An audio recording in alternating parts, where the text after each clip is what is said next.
So it's very interesting. The reason why you don't have inserts this morning is because we're celebrating the feast day of Martin of Tours, who is the saint that we celebrate on November the 11th, which is tomorrow. And it always seems appropriate to have him as the patron saint for Remembrance Day because he was a soldier himself.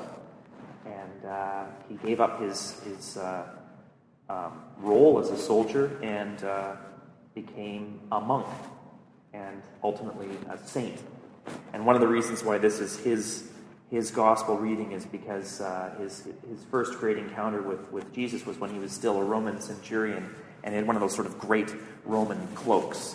And he was going down the street and he saw a man who was naked, and he was freezing, and he tore his cloak in half and gave him half of his cloak. And then that night he had a dream that Christ visited him wearing his cloak and said, "You have clothed me." So it's a very, it's a wonderful story. He was a saint back. He was one of the first monks in France. He was back in the 4th century. Very interesting fellow. So this passage that we encounter is powerful because, on one hand, these kinds of callings, I don't know, they seem to make me at least feel rather guilty, like I'm not doing enough, and they seem overwhelming, like a lot of the things that Jesus calls us to do. When I was hungry, you gave me food. When I was thirsty, you gave me something to drink. When I was a stranger, you welcomed me. When I was naked, you gave me clothing. When I was sick, you took care of me. When I was in prison, you visited me. And yet there's something immensely powerful, like everything that Jesus actually calls us to do, in that some of the very best people in our parish who follow these commandments, perhaps without even expending that much energy at all, are the children in our parish. When Kaylee, when her mother gave her $5, that was her entire life savings, was that $5. And she, without even thinking, sought. The challenge was, who should I give this to? That was the question. I wonder what percent I can get back if I invest this now. I wonder if since I'm 5, if I can invest this now into an RRSP, maybe I can, She had no problem sharing her food. Each one of these callings we can do if we have almost literally nothing to our name. We can all share our food. We can all share the things that we have to drink. Any of us can welcome a stranger. If we see someone naked, we all have closets filled with clothes. That would not be a problem to share some of our clothes. Any of us can visit someone who is sick, and any of us can visit those in prison. And there, in our modern world, are a lot of prisons. People are imprisoned in their homes. People are imprisoned in their bodies that no longer work like they once did. We can all do these things. We do not need to be great and powerful saints to follow the gospel, and in fact, sometimes the children in our midst can shame us with how effortlessly they follow these calls from Jesus. In fact, half of them aren't really even commandments or laws, they're relationships.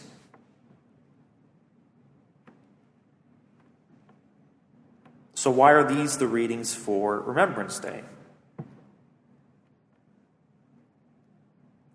Well, they all seem to address injustice. They address our compassion for strangers, which include people in other nations and other cultures. Each one of these are issues of refugees who leave places of war and conflict without clothing, with no way to produce or acquire food, who are strangers in a new land, who have no way to treat sickness. Many of the refugees that come to our country have a variety of terrible illnesses and disabilities from years and years and years without any kind of health care. And if they're not prisoners, they were forced to live where they did not want to live because their homes have been gone. There is still an incredible amount of injustice in our world, and we have a very strange role as citizens of this country, because on one hand we have a call as Christians to do and follow all these things that Jesus has called us to live and to do. And on the other hand, we recognize, because we've been wrestling with this issue as Christians for 2,000 years, that sometimes the blunt instrument of violence is necessary to prevent further violence, I say, as I open a giant can of worms. There have been Christians wrestling with this for our entire history. There were monasteries filled with peaceful monks who were raided by Vikings, and they all died. And out of that came knights, these great warriors who were blessed with all kinds of a unique vocation, kind of like a samurai code, because the church's belief was like, perhaps if we give them this beautiful code and give them these beautiful images of saints to aspire to, that we can somehow channel this violence and aggression into something righteous and good. And then, of course, the Crusades and great injustice and great violence can come out of that, and even worse, it's sanctioned by the great leaders of the church, which means it's very difficult for us to say or do anything. It's really hard for us as Christians. Some Christians, like the Mennonites, sort of live outside of nations and create a separate sort of state or nation where they live as a peaceful people and don't want to take on the responsibilities of electing generals and being responsible for national war. And yet great conflict ensues. If there were no armies in our country or in the United States, there might be other people that might make giant armies. It's awful. It's an ongoing challenge for us. It seems the closer our relationships, the easier it is. The police wield violence as a primary tool. We don't normally see it because they don't normally have to be. But there's always that threat of force that keeps our nation in check. And we kind of feel like we need to have somebody out there accountable to us who can wield violence on our behalf. It is deeply strange for us to be Christian citizens of a nation-state, simultaneously called to abhor all war and violence, to be terrified of how it separates us from God, and yet simultaneously recognizing that there are those in this world who would wield violence against the innocent, and that only violence can sometimes meet violence. I listened to a war correspondent on CBC the other day, and he was saying that our sort of attempts in Afghanistan to change a very unjust and brutal political culture was like watching people practicing medicine in the 17th century. Their intentions were right, but we wield a very blunt instrument.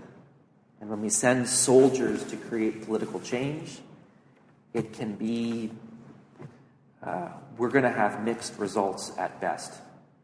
And tragedy will ensue at worst. We have a dual vocation as Christians: to follow the gospel of Jesus and to recognize that we live in a nation that is peaceful and can do great justice and be just, and that justice has sometimes come at a price, and that price has been violence. And at the center of this dual calling is very often our soldiers. Our soldiers we ask to be the very best that our society is, and to do the very worst that our society doesn't want to do.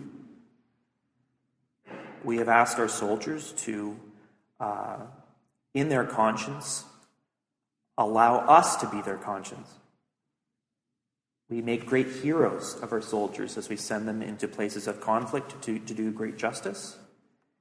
And we also ask our our soldiers to do great violence on our behalf and experience great violence and to have their lives be ever changed by trauma and injury, both mental and emotional and physical.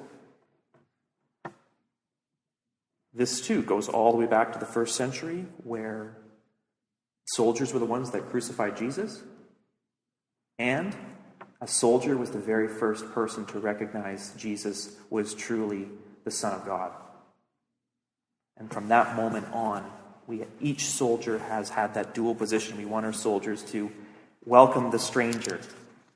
We send them food to give to those who are hungry. We ask them to be kind and represent our nation and our culture. Be the very best that we have asked them to be. And we have called them to do great violence that perhaps none of us in this room would have the courage to do, and to experience trauma. It is even more complicated when we, as Christian Canadians, send these soldiers out on our behalf. There is no solution that we have found yet to this great paradox that we experience as Christians. We know that sometimes violence must be met with violence, and yet Christ is horrified by the thought of war and violence.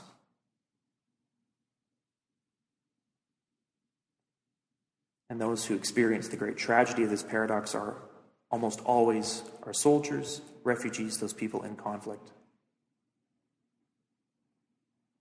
And it's in the memory of those people who are often at the apex of all of our challenges as a society and as a people. It is them that we commemorate and celebrate and mourn today.